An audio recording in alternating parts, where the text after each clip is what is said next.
dikalikan dengan harga beli per lembar sahamnya 9,75. Sehingga kita menghitung total harga beli saham yang dibayarkan oleh perusahaan itu atau total consideration transfernya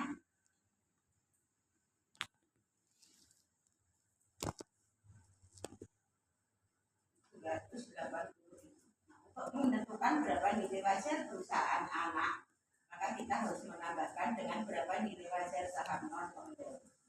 Nilai wajar saham non pengendali ini adalah pada tanggal penggabungan usaha.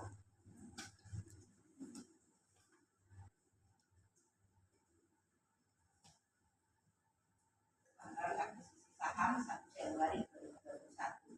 Karena perusahaan induk membeli 80% saham, otomatis persentase saham yang menjadi atau saham pengendali adalah sisanya 20% dari total saham beredar perusahaan anak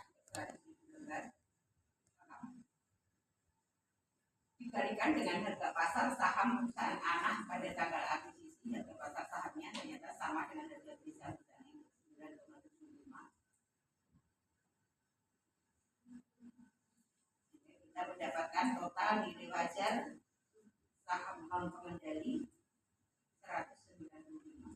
Sekarang kita bisa menentukan total nilai wajar perusahaan anak adalah 975. Membuat alokasi nilai wajar perusahaan anak.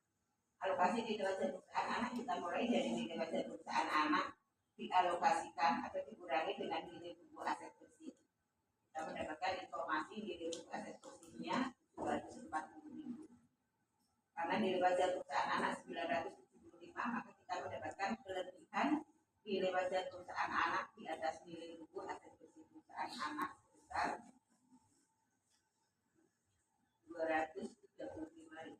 Nah, kelebihan nilai wajar perusahaan anak di atas nilai buku aset bersih perusahaan anak ini yang kemudian disesuaikan pada nilai wajar aset bersih di perusahaan anak. Saya langsung copy saja.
Mendapatkan ini sudah langsung kita menghitung selisih nilai buku dengan nilai wajar aset bersih. Untuk selisih nilai buku dan nilai wajar aset bersih ini yang merupakan penyesuaian nilai wajar, inilah nanti yang dicatat di jurnal konsolidasi A. Kita nanti mencatat jurnal konsolidasi A itu apakah mendebit aset bersih atau mengkredit, ini tergantung selisih antara nilai buku dengan nilai wajar. Nah, untuk trademark dan paten, karena nilai wajarnya lebih tinggi dibandingkan nilai buku, maka nanti selisihnya ini akan menambah nilai buku aset.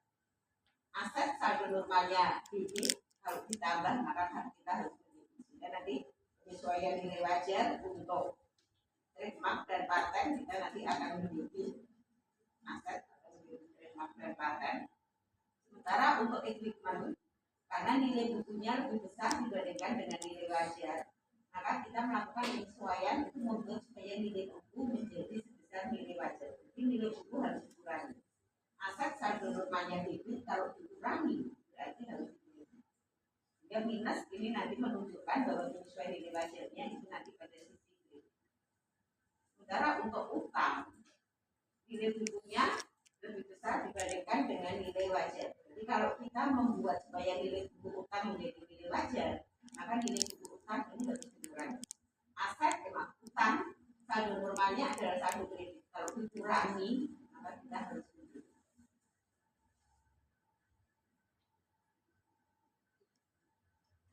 Atau kalau mau lebih gambaran lebih